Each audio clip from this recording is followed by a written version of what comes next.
ಕಂಡಪಟ್ಟಿ ಹೊಡ್ಕೊಂಡು ಮಾಡ್ಕೊಂಡೀವ್ರಿ. ನಾವು ಜೀವನ ಮಾಡ್ಕೊಂಡು ಹಂಗೆ ಎಲ್ಲ ಭೂಮಿ ಮಾಡ್ಕೊಂಡೇವು. ನಮಗೆಲ್ಲ ಭಾಳ ಲಾಸ್ ಆಗ್ಯಾವ. ಲಾಸ್ ಮಾಡಿಬಿಟ್ಟು ನಾವು ಊಟ ಮಾಡೋದು ಏನು ಈ ನಮ್ಮನ್ನು ನೀರು ಇಟ್ಬಿಟ್ಟಿದ್ವಿ ತೊಗರಿಯಾಗ ಭಾಳ ಲಾಸ್ ಆಗ್ಯದ. ಗೌರ್ಮೆಂಟ್ ನಮ್ಗೆ ಏನು ಸವಲತ್ತು ಮಾಡ್ತೀರಿ ಬಡವ್ರು ಹೆಂಗೆ ಹೇಳ್ತೀವಿ.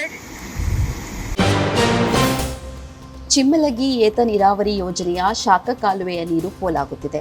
ಇನ್ನೂ ಕಾಮಗಾರಿ ಪೂರ್ಣಗೊಳ್ಳದ ಕಾಲುವೆಗಳಿಗೆ ಅಧಿಕಾರಿಗಳು ನೀರು ಬಿಟ್ಟ ಪರಿಣಾಮ ಶಾಖ ಕಾಲುವೆಯಿಂದ ರೈತರ ಜಮೀನಿಗೆ ನೀರು ನುಗ್ಗಿದೆ. ರೈತರ ಜಮೀನುಗಳು ಜಲಾವೃತವಾಗಿವೆ. ವಿಜಯಪುರ ತಾಲೂಕಿನ ನಾಗಠಾಣ ಗ್ರಾಮದ ಬಳಿ ಜಮೀನುಗಳು ಜಲಾವೃತವಾಗಿದೆ.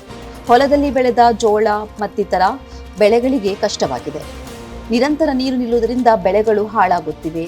ಅಧಿಕಾರಿಗಳ ಗಮನಕ್ಕೆ ತಂದರೂ ನೀರು ನಿಲ್ಲಿಸದೆ ನಿರ್ಲಕ್ಷ್ಯ ವಹಿಸಿದ್ದಾರೆ.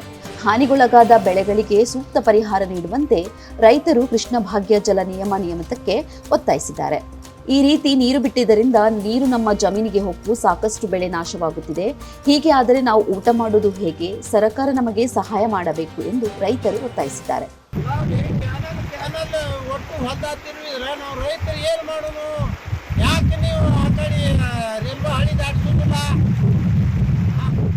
ಏನು ತಿನ್ನೋದು ಏನು ಉಣ್ಣೋದು ದನ ಕರಿ ಏನು ಹಾಕ್ಬೇಕು ಹತ್ತೊಂದು ಹಾಕ್ಲಂತ ಏನು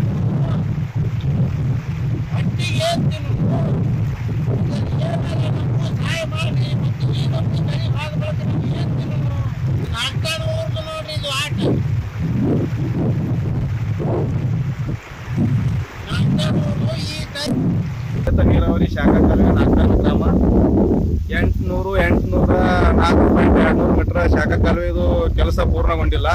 ಆದ್ರೂ ಕೆನಾಲ್ದವ್ರು 4 ವರ್ಷ ಆಯ್ತು ನೀರ್ ಬಿಡತ್ತಾರ. ನೀರ್ ಬಿಡೋದ್ರಿಂದ ನಮ್ಮ ಬೆಳಿ ವರ್ಷ ಈ ತರ ನೀರಾಗಿ ನಿಂತು ಹಾಳಾಗ್ಲತ್ತದ. ಈ ವರ್ಷ ಮೊನ್ನೆ 15 ದಿನದೊಮ್ಮೆ ಬಿಟ್ಟಿದ್ರು. ಮತ್ತೀಗ ಅದಕ್ಕೆ ಇದಕ್ಕೊಂದು ಏನ್ರಿ ಕ್ರಮ ತಗೋಬೇಕು. ಕೆನಾಲ್ ಮತ್ತು ರೈಲ್ವೆ ಟ್ರ್ಯಾಕ್ ದಾಟಿಸಿ ಬಿಟ್ರಂದ್ರ ಮುಂದೆ ನೀರು ಹೋಗ್ತದ. ನೀರು ಹೋಗೋದ್ರಿಂದ ಮುಂದೆ ಹಳ್ಳ ಕೂಡ್ತದ. ಯಾರಿಗೆ ರೈತರು ತೊಂದರೆ ಆಗಲ್ಲ. ಇಂಥದೊಂದು ಕೆಲಸ ಮಾಡಬೇಕು ಸರ್ಕಾರದವರು.